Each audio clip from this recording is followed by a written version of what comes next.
Hi, everybody. I'm Brittany Lewis, a breaking news reporter here at Forbes. Joining me now is Mark Joyella, a Forbes senior contributor and a 5-time Emmy Award-winning journalist. Mark, thanks so much for coming back on. Brittany, thanks for having me. It's great to be here. Of course, as we sit here right now, we are less than 4 weeks away from Election Day, and the Harris and Trump campaigns have both been ramping up their media appearances, and I want to talk about their media strategies, but let's first talk about the 60 Minutes interview that happened and the other one that didn't. So Vice President Kamala Harris sat down for a really tough interview on 60 Minutes. 60 Minutes also reported that former President Donald Trump initially agreed to the interview and then backed out. What do you make of the interview that happened and, like I said, the one that did not? Yeah, I mean, this is Brittany, a tradition that 60 Minutes has done for several, election years, where they have both candidates on for a long, in-depth interview, and they air them, they're back to back. And the show says that Donald Trump did agree to appear on 60 Minutes for this, so it would be Harris and Trump. And then what happened was on air, they Scott Pelley, one of the correspondents, basically explained to viewers that they weren't really sure why Donald Trump wasn't there. He said there were shifting explanations from the Trump campaign as to why he had decided not to appear, including the fact that there would be fact checking. And Pelly tells viewers, like, hey, we fact check every story on 60 Minutes, so that shouldn't be a surprise to anybody. There was also a reference to the Trump campaign wanting an apology for a story that Leslie Stahl did years ago, and it related to Hunter Biden's laptop.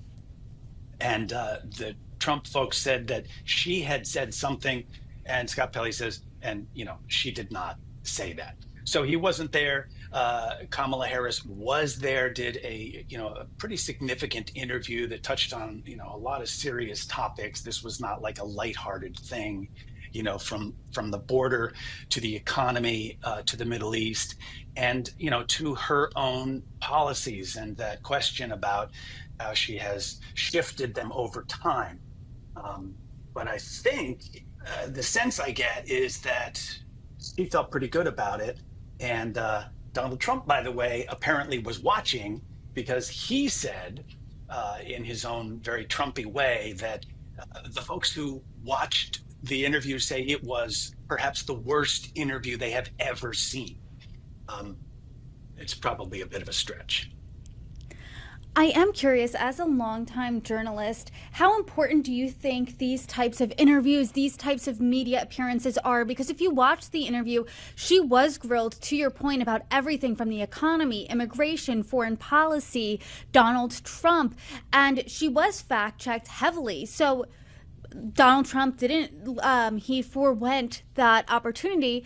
Do you think that's a disservice to the American people? And does this change hearts and minds, do you think? Well, it does tell us a lot about where we are right now in terms of politics and in terms of media. In terms of politics, everything's changing. It's so hard for a campaign to reach a huge audience. Once upon a time, 60 Minutes was just one of many programs where huge numbers of Americans would watch every week. Today, 60 Minutes is kind of an outlier. It's this almost 60-year-old broadcast that still manages to be among the highest shows on highest rated shows on television, draws over 8 million viewers. So you could say, like, why would Donald Trump not go and grab those viewers? But at the same time, as we all find that we maybe have arguments at home about which streaming services we're going to subscribe to, because everybody has a certain show that they need Paramount Plus for, or they need Netflix for, or whatever. How do you get those viewers? And one of the things that the campaigns are doing is they're doing podcasts. And a podcast has as you mentioned, a very specific style, a very specific audience. So in the case of Trump, he can go on some very conservative podcasts and appear to, be with it, be hip, he gets it. He's not doing the Today Show, he's doing this podcast. and Kamala Harris going on Call Her Daddy is, certainly some people said, what are we doing talking about politics on this show? Even some of the listeners were kind of thrown by it. But at the same time, she's getting in front of a lot of people who probably don't always watch 60 Minutes and may not be fully engaged in the campaign. And they certainly probably are not sitting down every night watching, Fox News in primetime or MSNBC either. So she has found that, there's a lot of different podcasts, she can go and talk to. She did Howard Stern, she did The View. She's reaching different groups of people. She's done a lot of local radio and, in markets where she needs those voters, swing states. And it does tell you a lot about where they think she needs to spend her time. And in many ways, it's not the way candidates of, 12 years ago, 16 years ago would have done it. To your point, I have friends, obviously we all do, that aren't political junkies like myself. And I was getting clips sent from Trump in the Theo Vaughn interview, as well as Harris on the interview with Call Her Daddy. But as a journalist, coming from that lens, what is the role of the podcaster here? Because if you listen to either of those interviews, the candidate isn't getting much pushback. There isn't that vigorous fact checking like you would get on a program like 60 Minutes. So do critics have a point, which is, hey, this was a softball interview? Or are journalists jealous that they didn't get Kamala Harris sitting right next to them? What do you think it is? Yeah, it's probably both. You're right. I think that, Howard Stern, for instance, is a very, very good interviewer. He has conversations that are, nobody else does them quite like that. He talked to her about, the difference in style of music that she and her husband have. He's Depeche Mode, she's hip hop. She talked about, going and seeing U2 at the Sphere in Las Vegas, and a lot of things that would never come up in a 60 Minutes interview necessarily. But you're right. And in Stern's case, he urged people to vote for her. So he's not being an impartial journalist who's, trying to hold her accountable for every single thing she's ever said in the way that Bill Whitaker was clearly doing on 60 Minutes. But I think at this point in the campaign, with so few weeks left, I think for the candidates, they're not so worried about necessarily, being able to say, check the box, I've been grilled, every third day, I did meet the press 4 times, whatever it is, but rather, who needs to see me, who needs to hear from me, and what media do they consume? Okay, if you like podcasts, that's the only thing you do every week. I need to be on the podcast so I can talk to you. And in the case of, Call Her Daddy, there was a real, I think, pretty engaging conversation about women that may not have happened on another show, or they may not have spent as much time or gotten into it as deeply and, intimately or personally.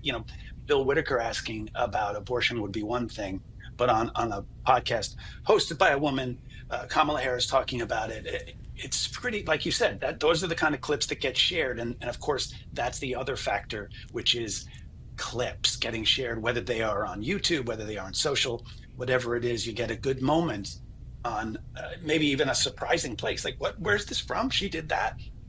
But, maybe she's talking in a way, I think she's clearly more comfortable having a conversation like that than she is, where she's being held to say, okay, exactly how would you handle Gaza, where you can almost feel she's much more stiff and, trying to figure out, okay, how do I handle this? How do I make sure that the Trump campaign can't make a negative, commercial about this moment, where they have taken many of the moments from interviews that she has done in the past to say, she can't do this job. But where she's more comfortable, that's great for her. And it was definitely a more personal conversation opposed to like getting grilled about the Middle East, about Ukraine, about her differences from President Biden, where she feels, it seems, that she has to walk that really tight line and not offend voters, opposed to talking about things like reproductive rights. I mean, Democrats are polling suggests that people believe or trust Democrats over those issues opposed to Republicans. But to your point about reaching different voters this close to the election, when you're turning on a podcast like Call Her Daddy or Theo Vaughn, do people want to listen to politics? Is this a turnoff? Are you potentially turning off voters this way? I mean, it's always possible. There are landmines everywhere for candidates, and debating, what do I do? Who do I talk to? What does it mean if I sit down for an interview with this person or that person? Ben Shapiro, should Donald Trump talk to Ben Shapiro, for instance, because he's a very controversial host. Laura Ingraham is a controversial host too. He talks to her.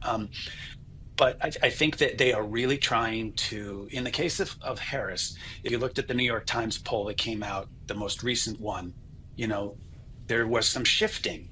And, she is now seen as a candidate of change. Well, that's incredible for a sitting vice president, right? And also basically that kind of age-old question of, okay, which candidate would you rather sit down and have a proverbial beer with? And people are saying, well, I think I like her better for that. And that's, I would think, probably due to these kind of see her more in her element conversations that she's able to have, whether it is in one of her rallies, where often she is very comfortable, really in hitting it, or in these kind of unique little conversations where, depending on what show it is, she can talk about things in a very authentic way. Trump kind of is Trump all the time, and is very much in his own lane. I think people know what they get with him, but for her, she's still trying to introduce herself to many Americans. And, hey, go where the people are. If they were all at the county fair, you'd go to the county fair, So this is that on a grand scale. And you could dismiss podcasts, but they do draw millions of listeners. So it's important. And Alex Cooper's video with Kamala Harris on YouTube alone has, since you and I sat down, it has almost 500,000 views. And Vice President Kamala Harris did crack an actual beer, a Miller High Life, with Colbert the other night. But do you think the traditional media's role is changing with these with candidates going to these podcasters over sitting down for more Meet the Press, more other shows? Yeah, I mean, sure. I mean, I don't know that a lot of, very traditional journalists want to have to report on a podcast interview as opposed to having the interview, but that is what it is. So, it'll be a lot easier, I think, to make that argument when a president, Trump or Harris, doesn't do a news conference. That is always an argument. I think Biden got that criticism, it happens. And they did make the argument, you're not doing interviews. So she did a bunch of big interviews. Okay, now what? She's only got so much time, she's got to be everywhere. And so it is a kind of an interesting, okay, do American voters care about that? Well, is this journalism question, or are they trying to get to know somebody and decide, whether they agree with them or not? And again, the big thing, I think, for many journalists, especially ones in legacy media, is, okay, but how many people are actually going to watch your story? Because if you can't say 8 million viewers, listeners, whatever, if you're, say, on NPR or something, okay, how many million listen to the morning edition? Okay. Versus I go up podcasting, I do, 30 minutes, 45 minutes, and I hit millions and millions of listeners, and they are hard to get listeners, because they're so, maybe they're very young, maybe they're, demographically, specific. So I think, yeah, there's always going to be a journalistic debate, and that debate will probably happen on Meet the Press. And if you care about it, you can watch Meet the Press, and they'll talk about whether it's good or bad that Kamala Harris hasn't been on Meet the Press. But at the same time, you could also back away and go, wait, this is kind of a circular, kind of weird thing that who is this serving? But I do agree with you that at some point you do have to hold both candidates accountable. And if we depend only on podcast hosts to do that, that might not be the best thing in the world, but that doesn't mean you shouldn't go talk to those podcast hosts. Yeah, there have definitely been some meta conversations when it comes to podcast interviews on media shows. A decent amount of hand wringing over them. But Mark, Joyella, thank you so much for joining me. I really appreciate it. You're welcome back anytime. Thanks, Brittany. Thanks so much for having me.